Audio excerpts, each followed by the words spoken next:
Hey everybody, it's Fred Bernardo, the Smoking Guitar Player from Fred's Music and Barbecue Supply in Shillington, Pennsylvania. You're watching part 2 of Babyback Ribs, so here we go!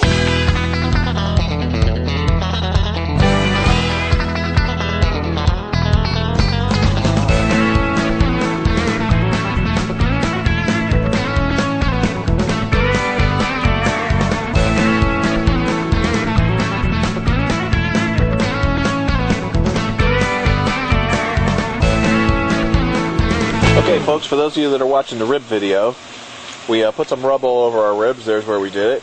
We put some of this hickory wood. When we covered them with the rub, I guess I ought to let you know, we used the new Tasty Licks Barbecue Ribbit Rib Rub, which is good stuff. Put it all over them ribs, and then we're doing 3 racks. We're doing them in a large Big Green Egg today. Thought I'd show you how we set that up. We've got our hickory in there. We've got our plate setter down below. We've got a drip pan, our regular grid, and then our extended cooking grid. You can see that we're all ready. The smoke is coming. They're going to go a couple hours. Then I'm going to put them in foil and leave them in for a couple more hours. We're going to get our temp to about 275, 300. It'll be wonderful. Okay, everybody.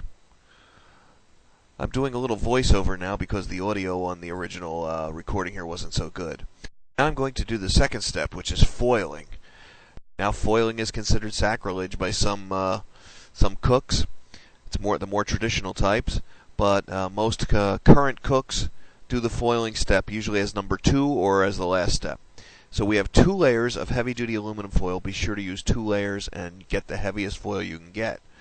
Put your rack of ribs right on there. Now you'll notice on the bottom of the rack of ribs there's sharp bones protruding. That's why you want 2 layers. And now what we're going to do is we're going to make the Smoking Guitar Player's secret sauce. And to make the secret sauce, what we do is we take some honey and we drizzle it on top of the ribs. Now I can tell you that doesn't look like enough, and I'm probably going to invoke the more is better, too much is just right rule.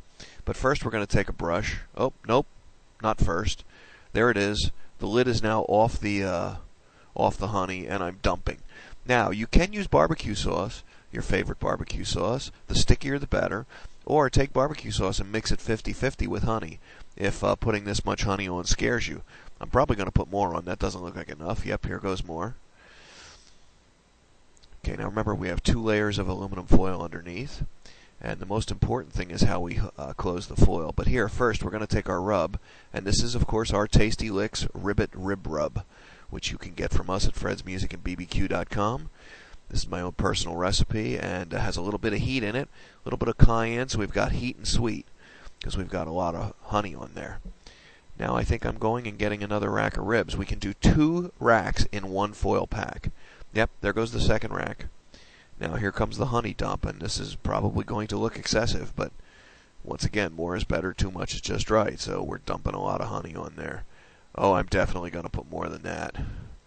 If I had to bet, I'd say I'm going to dump a lot more on there. Yep, here comes more.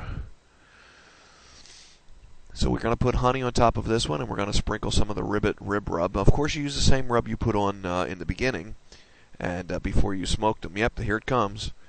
And then all the flavors tie together. And the rub and the honey and the pork drippings, as this cooks and sort of steams itself when the foil's closed and it goes back on the cooker, combine to make a wonderful glaze for the ribs, and you'll see that in a minute. So, we've put more honey on, we've put more Ribbit Rib Rub. When we brush that honey, by the way, you don't want to brush all the bark off those ribs, you know, all the good stuff. Now watch how I fold this. This is the most important part.